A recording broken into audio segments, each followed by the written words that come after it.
Okay, good morning everyone, and I'm just going to follow on in terms of talking about the evolution of GrassCheck from 1999 up to 2016, and then Jason will follow on and do a more up-to-date background on what we're doing with GrassCheck at the moment. And I suppose at the start, you definitely know when you're getting older when 1999 seems like only yesterday, so that's my perspective on it. It's really gone past very quickly indeed. But maybe just back to the origin of GrassCheck back in 1998 when we were starting to put the project together. And I suppose the thinking at that time was that we all know there's tremendous potential within grass. On experimental plots with new varieties, we can get yields up to 20 tonnes of dry matter per hectare. We know we can measure grass yields of 18 tonne per hectare on the best fields across the province. But the reality is when we look at the amount of grass that's actually utilised, we fall a fair bit short of that in terms of grass grazed or cut as silage. And the average, for example, for the top 1% of dairy farms back then was around 12 tonne per hectare. The average Northern Ireland dairy was around 7.5 tonnes, and obviously a big range with that. And again, on beef and sheep, average was somewhere between 4 to 6 tonne of dry matter per hectare. So that's not to underestimate the challenge of using grass effectively on farm, and that's really how GrassCheck came into existence. We know, and GrassCheck has shown subsequently, there's huge variation in grass growth both within and between years, and that creates big challenges in managing it. And it doesn't help when we have variable weather conditions that affect both grass growth, but also utilisation, particularly in spring and autumn. And even in summer now, we have challenges depending on weather conditions.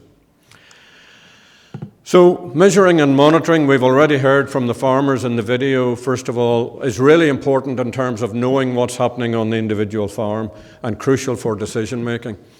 But I think the point that I suppose we accepted back in 1999 was that we really had no national grass measurement system back then in terms of measuring what was actually happening in grass growth. So a group came together at that time, Hillsborough and Greenmount teams, and it's great to see some of the people here. I see Ian McCluggage and Scott Laidlaw. Sam Kennedy was also very heavily involved at that time. And basically the two teams decided that we needed to launch a national grass measurement program. And it was Sam Kennedy, who I'll give credit, who came up with the name GrassCheck, and that was a follow-on from the very successful milk check that many of you know that Richardson's Fertilizers ran during the 70s and 80s. So we launched GrassCheck in April 1999 when the first measurements came out, and I must say we need to acknowledge here the contribution of AgResearch, because without the AgResearch support and funding, I doubt very much if we would ever have got department funding to go ahead with the program. So AgResearch funding was crucial, and the lobbying by AgResearch to get this program off the ground was really important in getting the funding agreed for the start of the program. So we started off not with the ambition that we have these days, but it was very much about, in the first 4 years, trying to get a good measurement of grass growth at 3 main sites. And it was to try and provide weekly information on what was happening in grass growth. And we also wanted to measure changes in grass quality and feeding value through the season. And I think it is an achievement that AgResearch and the teams involved have been able to put out a weekly bulletin on grass growth for the province for over 25 years. I think that's a tremendous achievement in its own right. And hopefully that information has provided good value at farm level. So what we did very simply at that time was to set about taking weekly measurements at Hillsborough, Crossnacreevy and Greenmount. Those were the 3 centres that we started with, and you can see the plots that are used. Basically, we set aside an area in a field at each of the sites. We have a 5 metre long by 1.5 metre wide plot, and that's cut, one plot is cut every 3 weeks. So we have a series of plots so that every Monday morning, you're cutting a plot that has a 3-week regrowth on it. So it's our, if you like, the best experimental way of trying to measure what grass growth would be under what we would call a simulated grazing situation. So we're cutting every 3 weeks. And some of you will probably take an intake of breath at this stage when you see that at that time we were applying 360 kilos of N fertilizer per hectare. And the reason for that was that there were a few farmers probably using that level of fertilizer back then, but what we wanted to do was show the potential. What's the maximum we can achieve when we have everything non-limiting? So we're putting on the maximum amount of fertilizer. We've got pH, P and K all sorted. So we really wanted to see what the potential of grass was. And as you'll see later on, that level reduced in subsequent years. So I suppose really just to highlight, what did we achieve? Well, if we take the first 6 years of the programme, we were able to produce a grass growth curve for Northern Ireland for an average year. And I know we never get an average year, but in an average year, this is the sort of growth pattern we would expect to get, with growth starting in February, peaking in late May, early June, and then declining and finishing growth by the end of November in a normal year. So at least we were able to provide, if you like, a baseline as to what we would expect in a normal year. We also then, and there was mention of the grass quality assessment, those samples were also analysed for energy and protein, and you can see, as you would expect, the feeding value of grass in terms of ME. We start off with very high values of around 12 megajoules in March, April, and finish off the end of the season at about 11 megajoules of energy per kilogram of dry matter in late season. But that does highlight the tremendous feed value of grass, even in October, November this year. If you have grass and you can use it, and this year is exceptional, grass does have a high feed value and shouldn't be underestimated. And I think that's an important message to take home. We also measured protein levels. And again, protein levels, it's interesting to compare these with some that Jason will show later on. Protein levels at that time, with the high levels of fertilizer we're using, we had protein levels of 22% in the spring, and then declining through the summer and increasing up to 22% again in the autumn. So we would expect to see very high protein spring and autumn, and then a decline in between as you get more grass growth through midsummer. But again, I think this was useful just in highlighting the excellent feed value of good grass when managed on a 3-week grazing system through the year. One of the, I suppose, benefits of GrassCheck was that it became particularly useful in 2002. Those of you who remember 2002, it was one of these years that you go back. We had another one in 1986-87. If you remember, where we had really a really bad summer in terms of rainfall right through from basically the end of May right through to November. And you can see the impact that that had on grass growth. 35% reduction in grass growth through all of the summer period. A lot of cattle housed in August, September that year because of the grass shortage. And it's interesting that the GrassCheck information was the critical piece of information that was used by the department to lobby Europe to get approval for a weather aid package for Northern Ireland agriculture. And that weather aid was worth £4.6 million to the industry. So certainly that proved critical to actually have independent data to show not just rainfall, but what the impact of that was on grass growth. So I think that was one of the very first, if you like, unexpected benefits of having a grass monitoring system.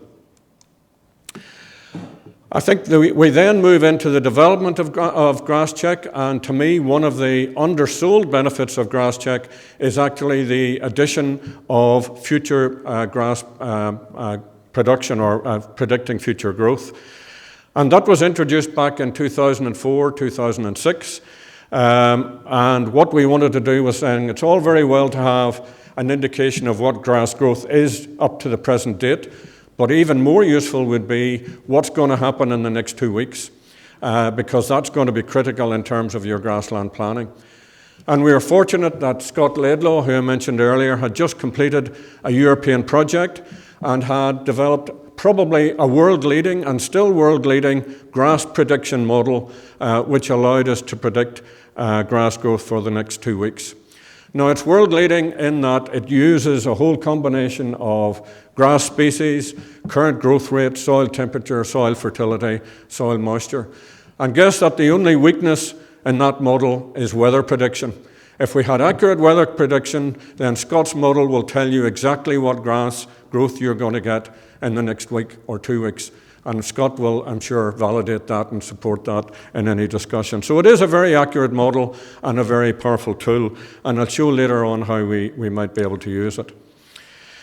In addition, we then decided to roll the measurement out to farms to get a broader view across the province. So we included 3 farm sites at Fintona, Portaferry and Ballymoney to try and get a broader spread across the province. And we were still using the cutting system at that time, in that we were sending out a team with a mower to cut plots on farms to get that 3 weekly measurement. And we dropped the fertiliser level down to 270 because at that time the nitrates directive was coming in, so we wanted to reflect the lower levels of fertiliser being used on farm. But I just want to highlight here really the value of the prediction tool using 2006 as an example of that. 2006 was a bit of an unusual year. We had a very late spring. You can see slow growth during March and April. Then excellent conditions with a very high peak in late May, and then conditions dried up and we had quite a dramatic drop towards the 6th of June. And 6th of June, we had a growth rate there of about 50 kilos of dry matter per hectare. Now, if you're sitting on the farm on the 6th of June and you're planning your grazing management strategy for the next 2 weeks, to me, a really essential piece of information is what's going to happen. Am I going to go up or going to go down? And just to give an example of that in terms of, I've looked at 2 different scenarios here. If the forecast is giving a decrease, as shown with the 2 red boxes there, then really that's, to me, a very valuable early warning indicator that things are going to get tight. You need to look at bringing in silage aftermath or additional feed or starting to feed silage in order to hold the rotation length. So it gives you time to plan ahead of what might happen in the next 2 weeks. Alternatively, if the scenario is showing an increase in growth rate, a projected increase is shown there in the 2 boxes back to a normal, then at least you have the confidence to say, right, panic over, things will get back to normal, assuming the growth model is right, which means that the weather prediction is right, then you're back to an even keel and you can continue to follow the normal grazing pattern. And in fact, in 2006, Scott's model predicted the increase would take place as it did, and in fact, that's exactly what happened. Growth rate came back up to normal. The weather conditions, or the weather prediction was very accurate, and we ended up with a very good result in terms of prediction.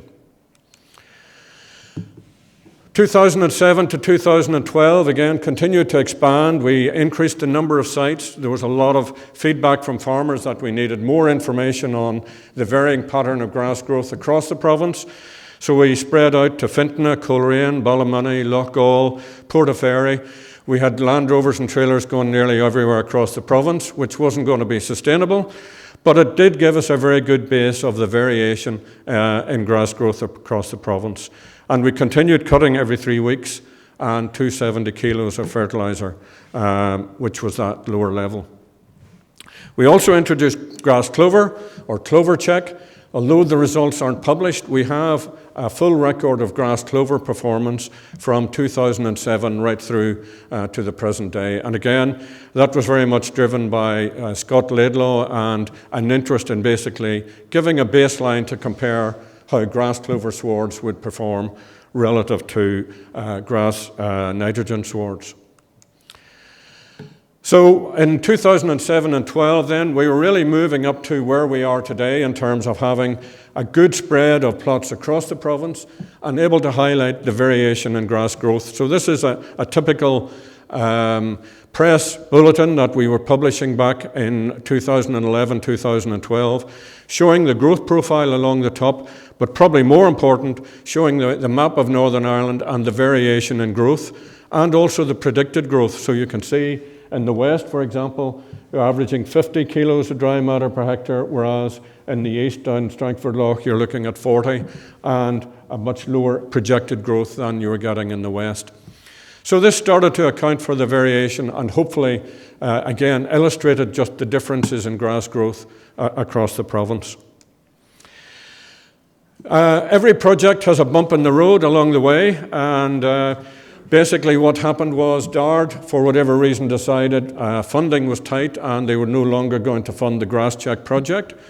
However, AgResearch continued to fund, and as a result of that, we had to work on a much more limited budget, but we wanted to maintain the grass monitoring at Greenmount and Hillsborough, and that was continued then for 2013 to 2016, and the clover plots were also continued. So that gives us a continuous record of grass growth right through the 25-year period based on the Hillsborough and Greenmount plots. So what are some of the key findings really to try and highlight some of the main outcomes from the project? Well, first of all, the long-term grass growth over that 17-year period from 1999 to 2016, starting with 360 and dropping to 270 kilos of fertilizer, was around 11.3 tonnes of dry matter per hectare. So that's the average we would expect to grow on Northern Ireland in a reasonable year. I think what surprised us, and probably will surprise everybody here today, is you think that, grass compensates out. If you get a wet spring, it'll recover later in the year. It doesn't always happen. The variation between years is much more significant than certainly I would have thought when we set this project up 25 years ago. 8.1 tonnes in 2002, 13.6 tonne in 2016. So there are good years and there are bad years, and we need to be able to manage that. And that's the big challenge in grass utilisation, the difference. 5 tonne of difference in grass production between years, which has a huge impact on stocking rate and on forage availability that we need to try and account for. But at least by having a GrassCheck system, hopefully we can pick that up earlier in the year rather than seeing the result at the year end. One of the other unexpected benefits of GrassCheck was how crucial it was in securing the nitrates derogation back in 2007. And again, that seems a distant memory now, but at that stage, the nitrates directive came in 2006. And had we not got a derogation at that time, the manure N levels on farm would have been 170 kilos of manure N per hectare.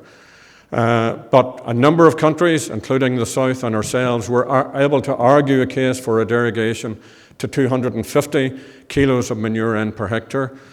And hopefully that will continue in the future, but that's obviously under threat at the moment. But that was really important for the intensively stocked farms to be able to operate at that higher stocking rate. And in fact, this is a slide that was presented in the scientific case, presented to the Commission back in 10th of April 2007 was when the case was made in Brussels. And GrassCheck was really the core of the case that was presented in terms of saying we have long growing seasons, we have excellent grass growth, and that was really the key platform on which we based the case for a derogation, that we could operate with a higher stocking rate in order to utilise the high levels of grass that we were growing through the season. And that was successful, and we've had the derogation maintained at least up until 2024, and who knows what the future will hold on that. But certainly I think it was a very important case at that time. So really just to wrap up then in terms of a brief summary of the early years. At the outset, the agreed approach between ourselves and Greenmount was very much about providing information to farmers and providing information that would help to at least better plan grassland management.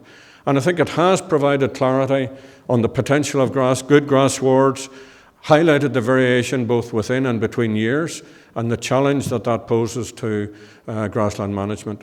And unfortunately, it looks as though climate change is just going to exacerbate that and make it worse in the future. So all the more need to monitor and measure at farm level. By including grass quality assessment, we've been able to get a good handle on the feeding value of grass through the year. And I think that's also been very important in terms of, particularly when you start to look at feeding strategies. And then the unexpected benefits, I suppose, that we didn't see. I've already mentioned the weather aid package, very important to have that independent data on grass growth. The derogation Again, that was important and has provided, if you like, a lot of value to the Northern Ireland livestock industry over those 25 years. But I think probably the most important benefit is what we're going to see later on today, is that we have a really solid baseline of data over 25 years on grass growth and quality. And it's tremendous to see the researchers now at Hillsborough and elsewhere using that data, and Tara is going to give a very good presentation later on to look at how he's able to pick up changes and what that also might mean for the future. So again, something that we hadn't really planned at the outset, but shows the value of having that monitoring over a 25-year period. So, there's a slide has gone, which is the most important one, which was my acknowledgements. However, someone's taken that off, but I really do want to say this was very much a team effort.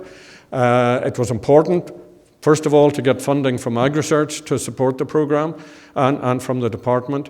I also want to acknowledge all the farmers who provided sites and assisted with those measurements in the early years. And thanks to the team involved, and I had particularly flagged up a number of people there, Andrew Dale, who's not here, Debbie McConnell, who's here, and Scott Laidlaw, who kept this programme running through highs and lows over the years when we otherwise might have lost it. So I think thanks to all of those people who've kept this programme running, it's really been very much a team effort. Thank you. Back to you, Jerry.